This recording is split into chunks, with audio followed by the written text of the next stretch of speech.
நாடாளுமன்றத்தில் வண்ண புகை வீசப்பட்ட சம்பவம் அதிர்ச்சியை ஏற்படுத்தியிருக்கும் சூழ்நிலையில் அவைக்கு பார்வையாளர்கள் அனுமதிக்கப்படுவது எப்படி என்பதை இப்போது பார்க்கலாம்.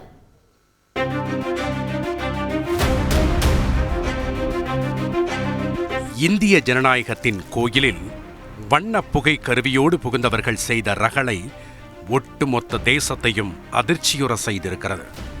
கருவியோடு அவர்கள் நுழைந்தது எப்படி என்ற கேள்விக்கு அவைக்குள் ஒருவர் அப்படி எளிதாக நுழைய முடியாது என்பதை சொல்கிறது விதிகள்.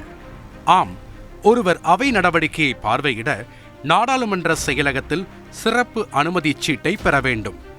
நாடாளுமன்றத்தின் கெசட்டட் ஆபீசர் அல்லது ஒரு எம்பி உங்களுக்கு அனுமதி சீட்டை வழங்க பரிந்துரை செய்ய வேண்டும்.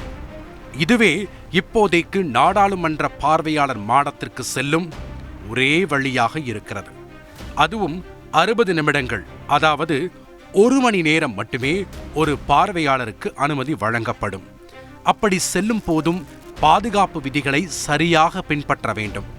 பார்வையாளர் விண்ணப்ப படிவத்தில் முழு சுய விவரங்களையும் வழங்க வேண்டும். விண்ணப்பதாரர்கள் தங்கள் டெல்லி முகவரியை கொடுக்க வேண்டும். டெல்லிக்கு வெளியே உள்ளவர்கள் டெல்லியில் தங்கியிருக்கும் முகவரியை கொடுக்க வேண்டும். பாதுகாப்பு நுழைவு வாயிலில் பார்வையாளர்கள் மொபைல் போன்கள், லேப்டாப்புகள் வாங்கி வைக்கப்படும். நாடாளுமன்ற வளாகம் எப்போதும் சிசிடிவி கண்காணிப்பில் இருக்கும்.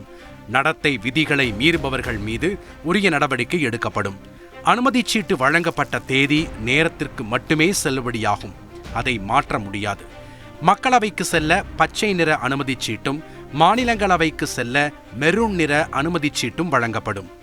இப்போது மக்களவைக்குள் அத்துமீறிய சாகர் சர்மாவுக்கு கர்நாடக பாஜக எம்பி பிரதாப் சிம்ஹா பரிந்துரையில் அனுமதி சீட்டு வழங்கப்பட்டிருப்பது தெரிய வந்துள்ளது.